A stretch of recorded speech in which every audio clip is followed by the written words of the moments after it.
So the question goes, is inclusive growth of the Nigerian's economy and sustainable development something only the government can fix?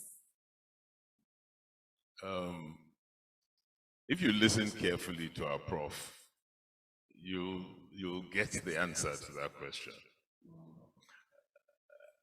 And when I was talking, I also said something. The government, or our government so far, haven't been in the business of fixing anything. So I think we truly need to take things into our own hands and start the process of fixing. And Prof talked about personal social responsibility. She talked about values, and I mentioned it when I was talking. You know, I want us to take serious conversation down to the lowest level. Let's go back home. We truly have to start all these conversations about Nigeria with going back home.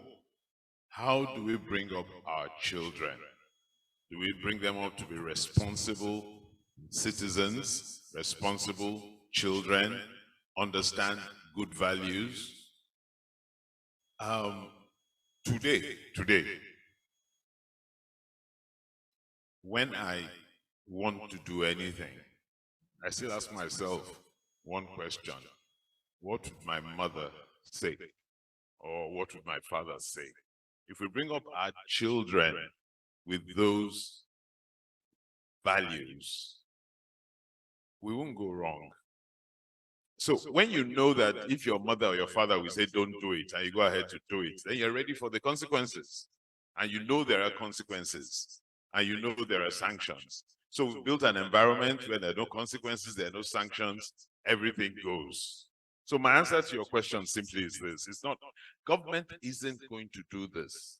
And unfortunately, those who go into government go from us. We don't hold them accountable. So we need to start, because our prof also said we need to rebuild. We need to rebuild. We hold people accountable who go to government. We stop putting them under pressure to do things that they shouldn't do and we know they can't do. We stop idolizing or proclaiming or accepting undue exhibition of wealth that is totally unaccounted for. So it's our responsibility. And I also come back to the institute. This institute has a great responsibility, the individual members and the collective, to ensure that we hold everybody accountable and responsible, to ensure that we focus and insist on institutional reform. Simple. Prof said it, and that's why I enjoyed listening to her. It's great to be a teacher. You know, she spoke effortlessly, and I hope we're all listening. And I always have this example. All of you in this room, Murtala Mohammed Airport, gra. 6 hours later, everybody stand still, stand straight. Why? Let's think. And Prof said it. That sentence in her speech answers all the questions. Personal, social responsibility, values. That's where Nigeria lost it. We let values fly out of the window and we stopped taking personal responsibility. Once we go back there, we will be fine as a nation. Thank you so much. Truly, it does start with us. And Prof, just as the chairman said, you mentioned the frugality, value system, how the prevailing culture also affects us, and then we must lead by example. But we all know that a thriving economy must be beneficial to all, particularly those that are poor and vulnerable in the society. So to what extent can government policies and reforms ensure the protection and inclusion of all groups of people in the society? Thank you. I think the first that I think government has a responsibility to play, given our numbers.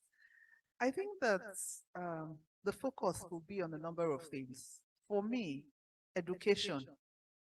and access to education.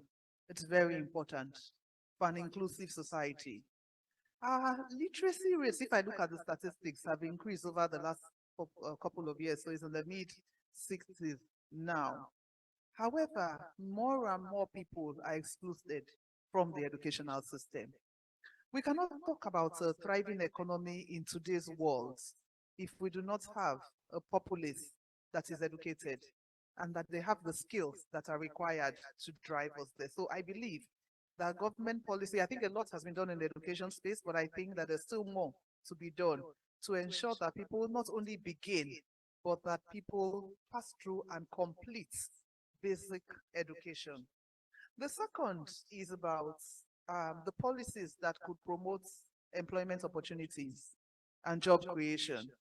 I think I also spoke about the things that get in the way, of investments, which insecurity, the corruption, and lack of policies that promote businesses, even for startups. A startup today, once you put up a sign outside to say you're doing this, as if you're not in the tech and doing something online, but once it is visible, there's a plethora of government agencies that come with various levels of taxes and levies and fees that cripple startups. So on the one hand, there are things that are aimed to promote startups. On the other hand, the respective agent, there doesn't seem to be a coherent whole. Therefore, coherent policy. Therefore, the various agencies are each after their own pound of flesh. I also think that government, and it may be difficult just given the state of our finances as a nation now, but I think that we also need some sort of social safety nets for the vulnerable, for the poor. I don't want to say for the unemployed, because maybe 150, all of us will come and say we're unemployed. Perhaps that's the reason for the recent change in methodologies, but I think that there should be a safety net that, provide for those that can't. I think about the people on the streets, because we don't have this social security, it doesn't exist. So really, our social security is a family system.